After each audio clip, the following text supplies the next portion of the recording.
అడ్వెంట్లోని 3వ ఆదివారం కొరకు ఏర్పాటు చేయబడిన దైవలేఖన భాగములు మలాకీ గ్రంథం 3వ అధ్యాయం 1 నుండి 6, రోమీయులకు రాసిన పత్రిక 1వ అధ్యాయం 16 నుండి 25, లూకాసు వార్త 1వ అధ్యాయం 39 నుండి 56. ఈ 3 పాఠ్య భాగాల ఆధారంగా నేను ఏర్పాటు చేసుకున్నటువంటి అంశము సంతోషాల వెలుగు, లైట్ ఆఫ్ రిజాయిస్. త్రియేక దేవుని నామములో అందరికీ కూడా శుభములు తెలియచేస్తూ ఉన్నాను. ప్రియులారా, అడ్వెంట్లోని 3వ ఆదివారము షెపర్డ్స్ క్యాండిల్ అనేది మనం వెలిగిస్తాం. అయితే ఈ క్యాండిల్ రిజాయిస్ని తెలియజేస్తుంది. షెపర్డ్స్ క్యాండిల్ పింక్ కలర్ని మనం ఏర్పాటు చేస్తాము. దీనికి లాటిన్ భాషలో ద థర్డ్ సండే ఆఫ్ అడ్వెంట్ని గొడెటే సండే అని పిలుస్తారు. గొడెటే సండే అంటే అది రిజాయిస్ అనేటువంటి అర్థాన్ని మనకి లాటిన్ భాషలో ఇస్తుంది. దాన్నే షెపర్డ్స్ క్యాండిల్గా మనము అడ్వెంట్లో 3వ ఆదివారాన్ని జరుపుకుంటూ ఉన్నాం. రిజాయిస్, సంతోషము యొక్క ప్రాధాన్యత ఎప్పుడు మనకి అర్థమవుతుందంటే, మన జీవితంలో ఏదైతే ఎదురు చూస్తూ ఉంటామో, దేని కొరకైతే ఎదురు చూస్తామో అది మనకు దొరికినప్పుడు సంతోషం యొక్క విలువ ఎంతో అద్భుతంగా తెలుస్తుంది. ఎంత దుఃఖంలో మనం ఉంటామో ఆ దుఃఖము మనలో నుండి వెళ్ళినప్పుడు కలిగే ఆనందము, ఆ సంతోషము మనకి దాని యొక్క విలువ అర్థమవుతుంది. ప్రియులారా, సంతోషము, ఆనందము అనేది మన జీవితంలో చీకటిని పోయి వెలుగొచ్చినప్పుడు మనకు అర్థమవుతుంది.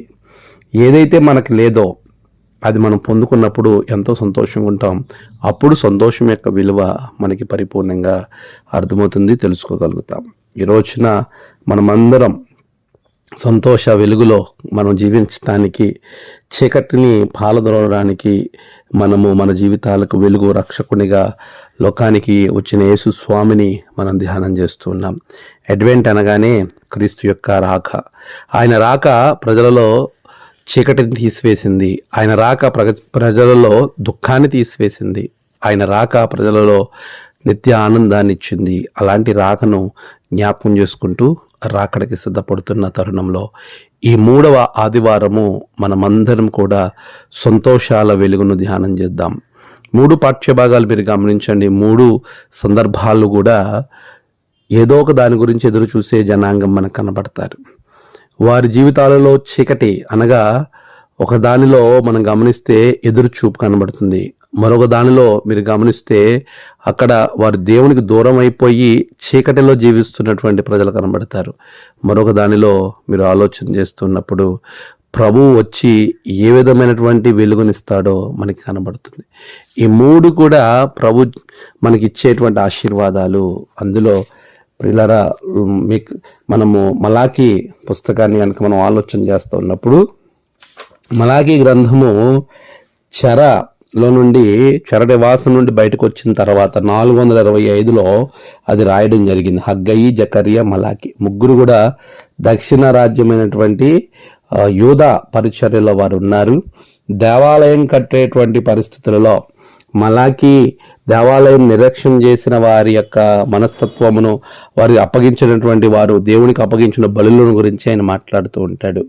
ప్రియులారా, వీరందరూ కూడా వీరందరూ చెరలోకి వెళ్ళినటువంటి సందర్భం మనం చూస్తాం. 586లో నెబుకద్నెజరు ద్వారా బబులోను చెరకు వెళ్ళారు.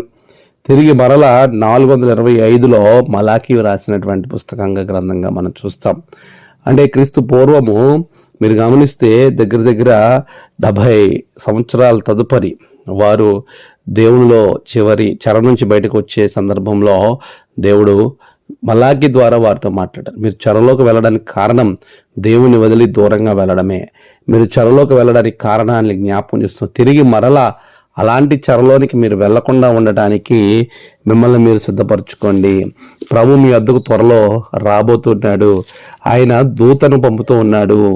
రక్షణ మార్గము, ఇదిగో నాకు ముందుగా మార్గము సిద్ధపరచుటకై నేను నా దూతను పంపుచున్నాను. మీరు వెతుకుచున్న ప్రభువు. మనము ఏ ప్రభు కొరకైతే వెతుకుతున్నామో ఆ ప్రభువు ఈయనే. వెతుకుచున్న ప్రభు అంటే వారు వెతుకుతున్నటువంటి వెతుకులాటకు చక్కటి పరిష్కారం దొరుకుతుంది. కాబట్టి వారి జీవితాల్లో వెలుగు వచ్చింది అని మనము జ్ఞాపకం చేసుకోవచ్చు. ప్రియులారా, మన జీవితంలో వెలుగు అనేది, అంటే సంతోషము అనేది ఎప్పుడు వస్తుందంటే మనం దేనికోసం అయితే వెతుకుతామో ఆ వెతుకులాటలో ఉద్యోగం కోసం వెతికే ప్రజలు మన చుట్టూ కనబడతారు. వారి కాళ్ళు అరిగిపోయేలాగా ఉద్యోగం కోసం వెతుకుతూ ఉంటారు. ఆ ఉద్యోగం దొరికినప్పుడు వారికి కలిగే సంతోషం అంతా ఇంత కాదు. ప్రియులారా, ఈరోజు ప్రభు కోసం వెతుకుతున్నారు. చెర నుంచి బయటకు వచ్చిన తర్వాత కూడా వారు ఇంకా భయాందోళన మధ్యలో ఉన్నారు. మమ్మల్ని ఏలే రాజు ఎవరుంటారు, మమ్మల్ని సరైన మార్గంలో పెట్టే రాజు ఎవరు అని ఆలోచిస్తున్నటువంటి వారికి మలాకి ద్వారా దేవుడిస్తున్న ఒక చక్కటి ప్రవచనం. నా దూతను పంపుతూ ఉన్నాను, ఆయన మీరు వెతుకుతున్న ప్రభువు మార్గము సిద్ధపరుస్తాడు. నిజమే, దేవుని యొద్దకు వెళ్ళడానికి మార్గం తానే అవుతాడు, తానే మార్గము అని యోహాను సువార్త 14వ అధ్యాయంలో ప్రభు చెప్పాడు కదా, నేనే మార్గం సత్యం జీవం. ఈయన మీరు కోరు నిబంధన దూత తన ఆలయమునకు హఠాత్తుగా వచ్చును, ఇదిగో ఆయన వచ్చుచున్నాడని సైన్యములకు అధిపతి యెహోవా సెలవిచ్చున్నాడు. అయితే ఆయన వచ్చు దినము ఎవరు సహింపగలరు అని చెబుతూ ఆయన గురించి మాట్లాడుతూ ఉన్నాడు. మొదటిది మనకిచ్చే ఆశీర్వాదం ఏమిటయ్యా అంటే ఈ సంతోషాల వెలుగు, క్రీస్తు అనబడినటువంటి దూత వెలుగు మనకి ఇవ్వబోయేటువంటి ఆశీర్వాదం ఏంటో తెలుసా? నీకు వెదుకే దేని కొరకైతే నువ్వు వెతుకుతున్నావో అది నీకు దొరికేలాగా ప్రభు చేస్తూ ఉన్నాడు. అది గొప్ప ఆశీర్వాదము అని నేను మీకు జ్ఞాపకం చేస్తున్నాను. 4వ వచనానికి వచ్చేసరికి 2వ ఆశీర్వాదం, మునుపటి దినములలో ఉండినట్లు పూర్వపు సంవత్సరములలో ఉండినట్లు యోధావారును యెరూషలేము నివాసులను చేయు నైవేద్యములు యెహోవాకు ఇంపుగా ఉండును. పూర్వము ఎలా ఉన్నదో అలాంటి పరిస్థితి మరలా ప్రభు తీసుకొస్తానంటున్నాడు. దేవునికి ఇంపైన సువాసనగా నైవేద్యాలు అర్పించే పరిస్థితి. నీ జీవితంలో పూర్వస్థితి లేదు అని బాధపడుతున్నావేమో, దేవుణ్ణి సరిగా ఆరాధించలేకపోతున్నాను, లేదా నా వ్యక్తిగత జీవితం సరిగా లేదు, నా ఆధ్యాత్మిక జీవితం సరిగా లేదు, పూర్వస్థితిని గురించి ప్రభు ఇక్కడ జ్ఞాపకం చేస్తున్నాడు. నీ పూర్వస్థితి తిరిగి మరలా నీకు వస్తుందంటే నీ జీవితంలో ఆనందం, సంతోషం. నిజమే కదా? గడిచిన కాలం కోసం చాలాసార్లు మనం ప్రయాసపడతాం. అదే డబ్బు, ఉన్న డబ్బంతా పోయింది, ఇదివరకే చాలా బాగుండేది, లేకపోతే ఈ ప్రదేశానికి వచ్చాక ఇలా అయ్యింది, ఇదివరకు చాలా బాగుండేవాళ్ళం, ఆ స్థితి ఆ రోజులు మరలా వస్తాయా అని అనుమానంతో ఉన్నావేమో. ప్రభు అన్నాడు పూర్వస్థితి మరలా వస్తుంది. ఆ పూర్వ ఆరాధన పరిస్థితులు దేవుడిని కలిగింపజేస్తాడు. ఒకవేళ పాపము చేసి పడిపోయి దేవునికి దూరం అయిపోయేవేమో, ప్రభు అంటున్నాడు పూర్వస్థితిని మరలా ఇస్తాను. నువ్వు చేసే నైవేద్యాలు ఆయనకి ఇంపుగా ఉంటాయి, ఆయన చాలా సంతోషంగా వాటిని అంగీకరిస్తాడు అనే విషయాన్ని ప్రభు ఇక్కడ జ్ఞాపకం చేయడం అనేది మనం చూస్తూ ఉన్నాం. ప్రియులారా, దేవుని యొక్క దూతగా, గ్రేట్ మెసెంజర్, అంబాసిడర్గా, మధ్యవర్తిగా ఆయన మన మధ్యకు వస్తూ ఉన్నాడు. వచ్చేటువంటి ప్రభువు ఏం చేయబోతున్నాడో విషయాలను మలాకి ద్వారా ఆ రోజు చెప్పాడు. ఇవన్నీ నెరవేరటం మనము తర్వాత 400 సంవత్సరాల తర్వాత, 800 సంవత్సరాల తర్వాత అవి మనము పరిశుద్ధ గ్రంథంలో లిఖించబడ్డాయి. వాటిని మనం చదువుకుంటున్నాం ఈరోజు. మరి వాటిని బట్టి మనం ఏ విధంగా ముందుకు వెళ్తూ ఉన్నాము?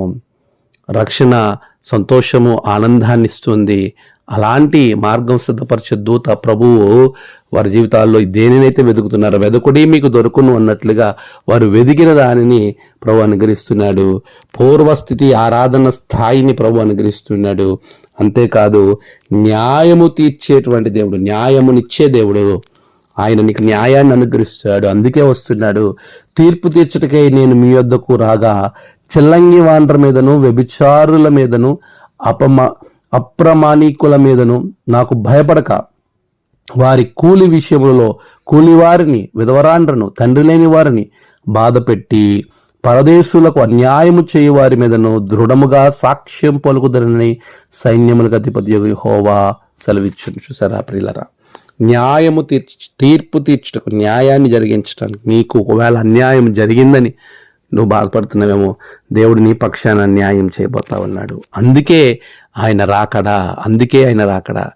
ప్రారంభ దినాలలో వచ్చిన మొదటి రాకైనా, ఇప్పుడు రాబోతున్న 2వ రాకడైనా ఆయన తీర్పు తీర్చి న్యాయం జరిగి, అన్యాయం చేసేవాడిని చేయని, అక్రమంగా ఉండవాడిని ఉండని, నేను వాని క్రియల చొప్పున నేను వారికి ఇవ్వడానికి, జీతం ఇవ్వడానికి నా యొద్ద సిద్ధంగా ఉంది, నేను వస్తున్నానని ప్రభువా చెబుతున్న మాటలను ఒక్కసారి జ్ఞాపకం చేసుకునండి. ప్రియులారా, మన దూత ప్రభువైన యేసుక్రీస్తు దేవుని దూతగా ఈ లోకానికి వచ్చారు. ఆయన వచ్చి మనకి సంతోష వెలుగును అనుగ్రహించాడు. ఆ వెలుగే మన జీవితాలను వెలిగిస్తుంది. నువ్వు దేని కొరకైతే వెతుకుతున్నావో అది దొరికేట్లుగా చేస్తున్నాడు. నీ పూర్వస్థితిని ఆరాధనలో కానీ, ఆధ్యాత్మికంగా కానీ, లోక రీతిగా కానీ, శారీరకంగా కానీ పూర్వస్థితిని దేవుడు నీకు ఇస్తున్నాడు. 3 అన్యాయానికి గురైన జీవితాలకు న్యాయాన్ని జరిగించే దేవుడిగా ఉంటూ ఉన్నాడు. 4వదిగా మనం గమనించినప్పుడు లూకాసు వార్తలో 1వ అధ్యాయంలో 50వ వచనంలో అని అంటాడు, కనికరాన్ని ఇవ్వటానికే తన యొక్క దూతను ఈ లోకంలోనికి పంపించాడు. అది చాలా చక్కటి ప్రవచనం. మీరు గమనిస్తూ ఉన్నప్పుడు 50వ వచనాన్ని మీరు చూస్తూ ఉన్నప్పుడు అక్కడ మరియా ఇలా మాట్లాడుతుంది, ఆయనకు భయపడు వారి మీద ఆయన కనికరము తరతరమునుండును. ఆయన కనికరము ఇచ్చేటువంటి వాడు. ఆయన ఈ లోకానికి వస్తూ ఉన్నాడు. ఆయన గొప్ప కార్యం 49వ వచనం, సర్వశక్తిమంతుడు నాకు గొప్ప కార్యములు చేశాను గనుక ఇది మొదలుకొని అన్ని తరముల వారు నన్ను ధన్యురాలందరూ. ఆయన నామము పరిశుద్ధము అని చెబుతూ ఆయన క్రియలను గురించి ఎలిజబెత్తో మరియా వివరిస్తూ ఉంది. మరియా ఎలిజబెత్ల సంభాషణను మనం ఇక్కడ చూస్తూ ఉన్నాము. ప్రియులారా, మీరు గమనించాల్సిన విషయం ఏంటంటే, దేవుని దూతగా ప్రభువైన క్రీస్తు ఈ లోకానికి వచ్చాడు. వచ్చినటువంటి ఆయన ఏమి మనకు అనుగ్రహిస్తూ ఉన్నాడు, ఎలాంటి స్థితిని మనకిస్తా ఉన్నాడంటే సంతోషాల వెలుగును మన కుటుంబాలలో, మన హృదయాల్లో ఇవ్వటానికి వస్తున్నాడు. మనకి ఎలాగనా ఏ రీతిలో సంతోషం కలుగుతుందంటే, మొదటిగా నువ్వు దేన్నైతే వెతుకుతున్నావో అది దొరికినప్పుడు మనకు సంతోషం కలుగుతుంది. 2వదిగా మన పూర్వస్థితి మనకు అనుగ్రహింపబడినప్పుడు మనం సంతోషంగా ఉండగలుగుతాం. 3వదిగా మన జీవితంలో అన్యాయం జరిగినప్పుడు న్యాయము మనకి పక్షాన్ని నిలబడి న్యాయము మనం పొందుకున్నప్పుడు మనం సంతోషంగా ఉండగలుగుతాం. 4వదిగా ప్రభు కనికరము మన మీద ఉంటుంది, తరతరాలు ఉంటుంది. అలా ఉండడానికి, అలా ఇవ్వటానికే ప్రభు కనికరము ద్వారా మనం ఎంతో ఆశీర్వదింపడతాం. అటువంటి కనికరమును మన ఎడల చూపే ప్రభువు ఆయన కనికిరపడి మనందరికీ ఆయన జాలిపడి ఆయన కృప వలన మనం జీవించి ఉన్నాము అనే విషయాన్ని మనం మర్చిపోకూడదు. కనికరము ద్వారా మన జీవితాలు ఆశీర్వదింపడతా ఉన్నాయి. దేవుని యొక్క కనికరము మనకు ఎంతో గొప్ప ఆశీర్వాదాన్ని అనుగ్రహిస్తుంది అనే విషయాన్ని మనం ఎప్పుడు కూడా మర్చిపోకూడదు. ఎందుకనంటే ఆయనను ఎరిగి ఉన్నటువంటి మనము, ఆయన ఎంత గొప్పవాడో తెలుసుకున్నటువంటి మన జీవితాలు ఆయన కొరకు మనల్ని మనము సిద్ధపరుచుకునే వారంగా ఉండాలి. ఆయనకు భయపడేటువంటి, అంటే భయపడడం అంటే ఆయనను అంగీకరించడం, ఆయన గొప్పతనాన్ని గుర్తెరగడం. ఎవరైతే ఆయన గొప్పతనాన్ని గుర్తెరుగుతాడో, ఆయన ఎంత గొప్పవాడో తెలుసుకుంటారో, అది నమ్ముతారో, అలాంటి వారికి ప్రభువు ఆశ్రయంగా ఉంటారు, కనికరంగా ఉంటారు. అంతేగాని ఆయన ఏంటో తెలిసి కూడా లోకరీతిగా వెళితే ఆయన ప్రక్కన పెడతారు. ఆయన కోపం వారి మీదకి వస్తుందని రోమాపత్రికలో 1వ అధ్యాయమును మీరు గమనించినప్పుడు ఎరిగి కూడా ఒకవేళ చేసిన వారి జీవితాలు ఏ విధంగా ఉంటాయో అని మనం అక్కడ చాలా స్పష్టంగా ప్రభువు మాట్లాడుతూ ఉన్నాడు. రోమాపత్రిక 1వ అధ్యాయం 21వ వచనం, మరియు వారు దేవుణ్ణి ఎరిగియు ఆయనను దేవునిగా మహిమపరచలేదు. చూసారా, దేవుణ్ణి ఎరిగి కూడా దేవునిగా మహిమపరచని జనాంగం ఆనాటి ప్రజలు. అలాంటి పరిస్థితులు, ఇది క్రీస్తు శకం 60లో రాశారు. ఈ మాటలు మలాకి చెప్పినటువంటి మాటలు ఎప్పుడు క్రీస్తు పూర్వం 400 సంవత్సరాల్లో అవి చెప్పబడ్డాయి. 425లో ఇవి లూకాసు వార్తికుడు ఆయన రాసినటువంటి సువార్త క్రీస్తు శకం 60లో ఆయన రాశాడు. చూడండి ప్రియులారా, మీరు గమనించినట్లయితే లూకాసు వార్త కానీ రోమాపత్రిక కానీ దాదాపుగా 57-60 మధ్య కాలంలో రాయబడ్డది.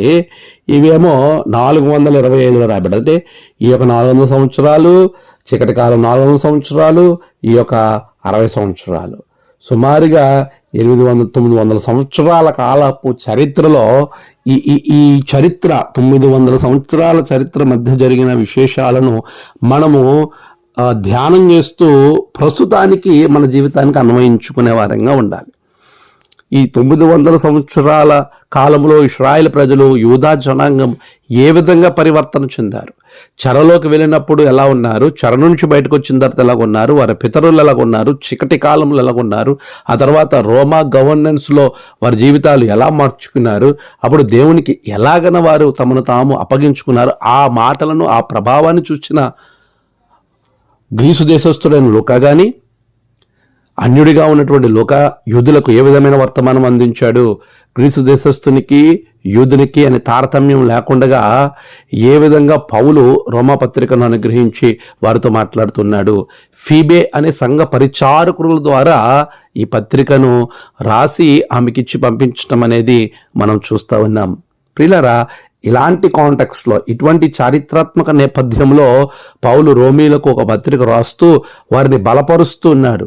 మీరందరూ కూడా దేవునికి దూరంగా వెళ్తున్నారు, దేవుణ్ణి ఎరిగి కూడా ఆయనను మహిమపరచటలేదు, ఆయన యందు భయభక్తులు కలిగి ఉండేటువంటి లక్షణము మీలో లేకుండా పోయింది, అందువలన దేవుని యొక్క కోపం మీ మీదకు వస్తుంది అనే విషయాన్ని జ్ఞాపకం చేస్తూ ఉన్నాడు. ప్రియులారా, వ్యర్థులైన వారుగా ఉన్నారు, వారు వ్యర్థులైరి అనే మాట వాడుతూ ఉన్నాడు.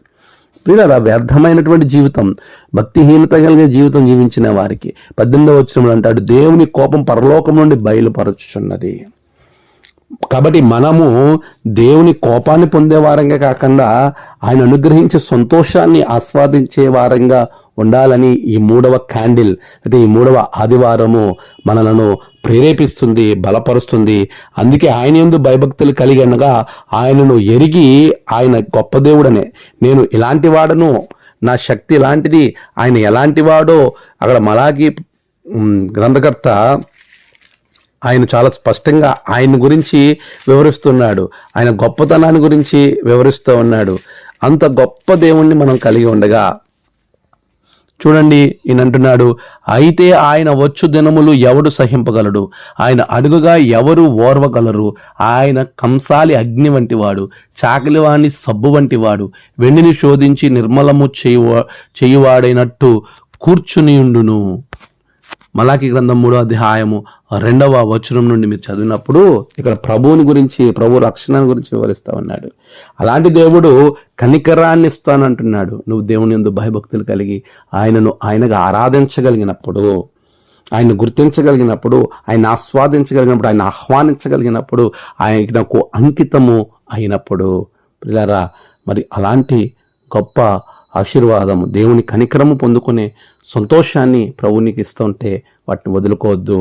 6వదిగా మీరు గమనించినప్పుడు ప్రభు ఇస్తున్నటువంటి గొప్ప సంతోషం. 5వది, మొదటిగా మనం గమనిస్తే వెదికే వాటిని ఇచ్చే దేవుడు. 2వది పూర్వస్థితిని అనుగ్రహించే దేవుడు. 3 అన్యాయస్తులకు న్యాయాన్ని అనుగ్రహించే దేవుడు. 4 కనికరాన్ని ఇచ్చే దేవుడు. 5 దీనత్వము కలిగి ఉంటే నీకు సింహాసనమును ఇచ్చే దేవుడు, సింహాసనాన్ని ఇచ్చే దేవుడు, సింహాసనం మీద కూర్చుండబెట్టేటువంటి దేవుడు. మీరు లూకాసు వార్త 1వ అధ్యాయాన్ని మీరు గమనించినప్పుడు 52వ వచనంలో సింహాసనముల నుండి బలవంతులను పడదోసి దీనులను ఎక్కించును. దీనులను, బలవంతులను పడద్రోసి అంటే గర్విష్ఠులను అని అర్థం. అక్కడ గర్వంతో ఉండేటువంటి వారిని, ఎవరైతే తమ స్థాయిని చూసుకుని మేము చాలా గొప్పవారము అని మిడిసిపడుతూ ఉంటారో అలాంటి వారి పట్ల ప్రభు చూపుతున్నటువంటి ఒక గొప్ప శిక్ష ఏంటంటే, సాతాను సింహాసనం కావాలని, నేను ఏం తక్కువ, నేను చాలా గొప్పవాడిని అనుకోవడం వల్ల పైనుండి ఉన్న స్థితి నుంచి క్రింద పడద్రోయబడ్డాడు. గర్వించి పడబోయబడ్డ అనేక మంది ఉజ్జయాన్ని చూస్తున్నాం, అనేక మంది భక్తులను చూస్తున్నాం. ఈరోజు గర్వము అనేది మన జీవితాలకు నాశనం తెస్తుంది. నాశనానికి ముందు గర్వము నడుచును అని సామెతల గ్రంథకర్త సొలొమోను చెబుతూ ఉన్నాడు. అహంకారమైన మనసు పడిపోవడానికి ముందు నడుస్తుంది. ఈరోజు నువ్వు గర్వంతో ఉన్నట్లయితే నీ జీవితంలో సింహాసనాన్ని, నువ్వు ఉన్న స్థితిని కోల్పోతావు. అదే దీనత్వం కలిగి ఉన్నప్పుడు మనల్ని దేవుడు పైకెక్కిస్తాడు. నేను సింహాసనం మీదకి ఎక్కించును, ఉన్న స్థితి నుంచి ఇంకా ఉన్నత స్థాయికి ప్రభు నిన్ను తీసుకెళ్తాడు. సింహాసనము అనేది అభివృద్ధి మాత్రమే కాదు కానీ అధికారాన్ని కూడా సూచిస్తూ ఉంది, ఆశీర్వాదానికి సాదృశ్యంగా కనబడుతుంది. అలాంటి సింహాసనం, అధికారంతో కూడినటువంటి ఆశీర్వాదం దేవుడు నీకు ఇస్తానంటున్నాడు. అలాంటి దేవుడు రాజుగా ఈ లోకానికి వచ్చాడు.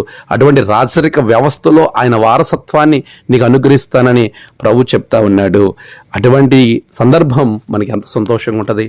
అలాంటి సంతోష వెలుగు నీ జీవితంలో కలగటానికి ప్రభువుని అంగీకరించాలి, ప్రభువుని ఆరాధించాలి, దీనత్వం కలిగి ఉండాలి. గొర్రెల కాపరులు చూడండి, వారు ఎంత దీనత్వం కలిగి తామును తగ్గించుకుని దేవునిగా ఆయనను ఆరాధించారు. పశువుల పాకలో ఆయన ఉన్నాడు అని చూసి ఆయన దేవునిగా గుర్తించి ఆయనను స్తోత్రం చేయడం అనేది మనం గమనిస్తూ ఉన్నాం.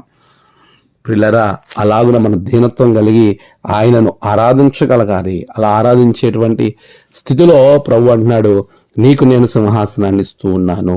6వది మీరు గమనించినప్పుడు ప్రభు అంటున్నాడు, లూకాసు వార్త 1వ అధ్యాయము 53వ వచనంలో ఆయన అంటున్నాడు, ఆకలి కొనిన వారిని మంచి పదార్థములతో సంతృప్తి పరిచి ధనవంతులను వట్టి చేతులతో పంపివేశాను. ఈ యొక్క దూత చేసే పనుల గురించి మాట్లాడుతూ ఉన్నాం మనం. ఆయన ఇచ్చే ఆశీర్వాదాల గురించి మాట్లాడు. సంతోషము మనకి ఎలాగో సంతోష వెలుగు మన జీవితంలోకి వస్తుంది అని అంటే, మనము ఆకలి కొనినటువంటి జీవితాలు ఒకవేళ ఉంటే దేవుడు అంటున్న మాట ఏంటంటే, నీకు సంతృప్తినిస్తూ ఉన్నాను. ఆకలి కొనివారు ధన్యులు, వారు గొప్పగా ఆశీర్వదింపబడతారు. దప్పికొని వారు దాహం తీర్చబడతారు. ఒకవేళ ఆకలి దప్పులు అనేవి ప్రభు నీ జీవితంలో తెచ్చడానికి సిద్ధంగా ఉన్నారు. ఆకలి అంటే మనం లోకానుసారంగా భౌతిక సంబంధమైన ఆహార పదార్థాల గురించి మాత్రమే కాదు, నీకు ఉన్నటువంటి ఆధ్యాత్మికమైన ఆకలి, దేవుని స్వార్థను ప్రకటించాలి అనేటువంటి ఆకలి నువ్వు కలిగి ఉండాలి. దేవుని గురించి ఇతరులకు ప్రకటించాలి. ఆయన దూతగా ఈ లోకానికి వచ్చి ఏం చేయబోతున్నాడు అనే విషయాన్ని ఇతరులకు తెలియచేయాలి. అందుకే పౌలు అంటాడు రోమాపత్రికలో నేటి పాఠ్యభాగంలో, సువార్తను ప్రకటించుటకు నేను సిగ్గుపడువాడను కాను. నేను సిగ్గుపడను, ఎట్టి పరిస్థితుల్లో సిగ్గుపడను. రోమీయులకు రాసిన పత్రిక 1వ అధ్యాయము 16వ వచనం, సువార్తను గూర్చి నేను సిగ్గుపడువాడిని కాదు, ఎలాగనగా నమ్ము ప్రతివానికి, మొదట యూదునికి గ్రీసు దేశస్థునికి కూడా రక్షణ కలుగు చేయుటకు అది దేవుని శక్తి. అలాంటి దేవుని శక్తి అయిన సువార్తను నువ్వు ప్రకటించాలి. అనేక మంది ఆకలితో ఉన్నారు, అనగా సువార్తను వినటానికి, సువార్తను అందక దప్పికతో వారు ఉన్నారు. అలాంటి వారి దప్పిక ఆకలిని తీర్చాలి. ఆధ్యాత్మికంగా నువ్వు వారి వద్దకు వెళ్ళి సువార్తను ప్రకటించగలగాలి, ఒక సాక్షిగా నువ్వు ఉండగలగాలి. అలా ఉన్నప్పుడు ఆ ఆకలితో ఉన్నటువంటి వారి జీవితాలకు ప్రభు అంటున్నాడు సంతృప్తికరమైనటువంటి ఆశీర్వాదం. అంటే నీవు అలాంటి తృష్ణగొని ఉండాలి, దేవుని వాక్యాన్ని ఇంకా వినాలి, దేవుని వాక్యాన్ని నేను ఇంకా పొందుకోవాలి. అలాగున మన జీవితాల్లో మనముంటూ ఇతరులకు మన వాక్యాన్ని ప్రకటించే వారంగా మనం ఉన్నప్పుడు ప్రభు నిన్ను సింహాసనం మీద కూర్చుండబెడతాడు. దేవుడు నిన్ను సంతృప్తిపరుస్తాడు, ఉన్నత స్థితిలో అనుగ్రహిస్తాడు, ఆశీర్వాదాలతో తృప్తిపరిచే దేవుడు మన దేవుడు. సంతృప్తి అనేది లోకరీతిగా చూస్తే దేనిలోనూ సంతృప్తి ఉండదు మనిషి, కానీ ప్రభు అంటున్నాడు నిన్ను తృప్తిపరచదను అని వాగ్దానం చేస్తున్నాడు. అలాంటి తృప్తి దేవుని ఎదురు నుండి వస్తున్నప్పుడు నీ జీవితం ఇంకెంత సంతోషంగా ఉంటుంది. చివరిగా 7వది మీరు చూడాల్సిన విషయం ఏంటంటే, గొప్ప సంగతి, సత్యమును అడ్డుకోకుండా ఉండాలి. సత్యమును అడ్డుకోకుండా ఉండాలి. రోమీయులకు రాసిన పత్రిక 1వ అధ్యాయము 18వ వచనం, దుర్నీతి చేత సత్యమును అడ్డగించు మనుషుల యొక్క సమస్త భక్తిహీనత మీదను దుర్నీతి మీదను దేవుని కోపం పరలోకం నుండి బయలువచ్చు. పరలోకము నుండి బయలుపడుచున్నది. ఎవరు? పరలోకం నుండి వచ్చినటువంటి కుమారుడు సత్యమునకు అడ్డుగా ఉన్న వారి కొరకు వారిని ఖండించిన గొప్ప దూత. నిజమే, ఆయన పరిచర్య చేసిన కాలాన్ని మీరు గమనించండి. ఆయన గురించి ఆయన ఎవరు ఏమన్నా కూడా ఆయన పట్టించుకోలేదు, దాన్ని ఏం ఖండించలేదు, వారి మీద కోపం పడలేదు. ఎప్పుడైతే దేవుని మందిరములో చేయవలసిన పనులు సరైన రీతిలో చేయలేదో, సత్యమును అడ్డగించే వారంగా ఉన్నారో, క్రమముగా చేయకుండా అక్రమముగా చేస్తున్నారో, అక్రమము చేయవారులారా నా యొద్ద నుండి పొండి అంటున్నాడు. ఆయన చెప్తున్న మాట ఒకటే, దుర్నీతి చేత సత్యమును అడ్డగించు మనుషుల యొక్క సమస్త భక్తిహీనత మీద, దుర్నీతి మీదను దేవుని కోపము పరలోకము నుండి దిగవచ్చిన కుమారుని రూపంలో వారి మీద బయలుపడుతున్నది. నిజమే, ఈరోజు యేసు ప్రభు దేవుని కోపానికి మనం పాత్రలుగా ఉండకూడదంటే మనం హృదయంలో దుర్నీతి ఉండకూడదు, సత్యాన్ని అడ్డుకోకూడదు. చాలామంది సత్యాన్ని అడ్డుకుంటారు, అంటే దేవుణ్ణి ఎరగని ప్రజలను అడ్డుకున్నారంటే అది వేరు. దేవుణ్ణి ఎరిగిన ప్రజలు కూడా న్యాయాన్ని అడ్డుకుంటారు, సత్యాన్ని అడ్డుకుంటారు, క్రమాన్ని అడ్డుకుంటారు. దేవుని పరిచర్య చేయనివారు వారు ఎరిగియు దేవునికి దూరంగా, దేవునికి వ్యతిరేకంగా జీవిస్తున్నారు. అలాంటి జీవితం జీవించే సందర్భాలలో ప్రభువు మాట్లాడుతున్నటువంటి ఒక మాట ఏంటి తెలుసా? నీవు దేవునికి వ్యతిరేకంగా వెళ్ళడం వలన నీ జీవితము చాలా భయానకమైన పరిస్థితులు వెళ్తుంది. దేవుని కోపాన్ని నువ్వు పొందుకుంటావు. కాబట్టి అలాంటి కోపానికి వారసులుగా ఉండక, అలాంటి కోపాన్ని మనము ఏమాత్రము కలిగి ఉండకుండా దేవుని యొక్క పరిచర్యను నమ్మకంగా చేసేటువంటి వానిగా, చేయువానికి ఆటంకం లేకుండా మనం ప్రోత్సహించే వారంగా ఉండాలని వాక్యము మనలను ప్రేరేపిస్తూ ఉంది. పిల్లరా, మరి అలాంటి విషయాన్ని మనం చేసినప్పుడు దేవుని కోపము కాకుండా దేవుని మెప్పును పొందుకుంటావు. దేవుని మెప్పు మనకి ఎంత సంతోషాన్ని ఇస్తుంది. బలా నమ్మకమైన మంచి దాసుడా, ఆయన మనలను పొగడడం ఎంత గొప్ప ఆనందం. ఇదిగో నువ్వు చేసిన పరిచర్యను బట్టి నీతి అనబడిన కిరీటం మనకి ఇచ్చినప్పుడు అది ఎంత ఆనందం. ప్రియా విశ్వాసులారా, ఈ 7 ఆశీర్వాదాలు మన జీవితంలో సంతోష వెలుగునిస్తుంది. అలాంటి సంతోష వెలుగు నీ హృదయంలో ఉద్భవించి అది అనేక హృదయాలకు చేరినట్లుగా ప్రభు మిమ్మల్ని ఆశీర్వదించాలని కోరుకుంటున్నాను. ఈ యొక్క 3వ ఆదివారం అడ్వెంట్లో ప్రభు దూత మనకు వచ్చి ఆయన సంతోష వెలుగునివ్వబోతున్నాడు. ఈ సంతోష వెలుగు ప్రభు దూత ద్వారా మనకి ఏ విధాలుగా 7 రకాలుగా అనుగ్రహింపబడుతుంది. మొదటిగా వెదికే వారికి దొరకడం ద్వారా వెలుగు సంతోషము అనుగ్రహింపబడుతుంది. పూర్వస్థితి పోయి మరలా తిరిగి అదే దానికి మించిన గొప్ప స్థితిని దేవుడిస్తున్నాడు. దాన్ని బట్టి నీకు సంతోషము. 3వది అన్యాయము తీసివేసి న్యాయమునిస్తున్నాడు. 4వదిగా నిన్ను తరతరాలు ఆయన నీకు తన కనికరాన్ని చూపుతూ ఉన్నాడు.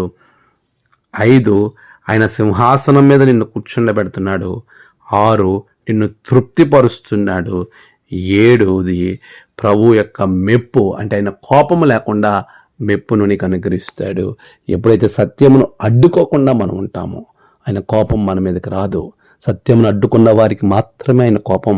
అడ్డుకోక ప్రోత్సహిస్తూ ప్రకటించు వారికి ఆయన మెప్పు అనుగ్రహింపబడుతుంది. ఆయన కిరీటం అనుగ్రహింపబడుతుంది. ఆ గొప్ప ఆశీర్వాదాలు పరిశుద్ధాత్మ దేవుడు మీకు, మీ కుటుంబాలకు అనుగ్రహించునుగాక. ఆమెన్. ప్రార్థన.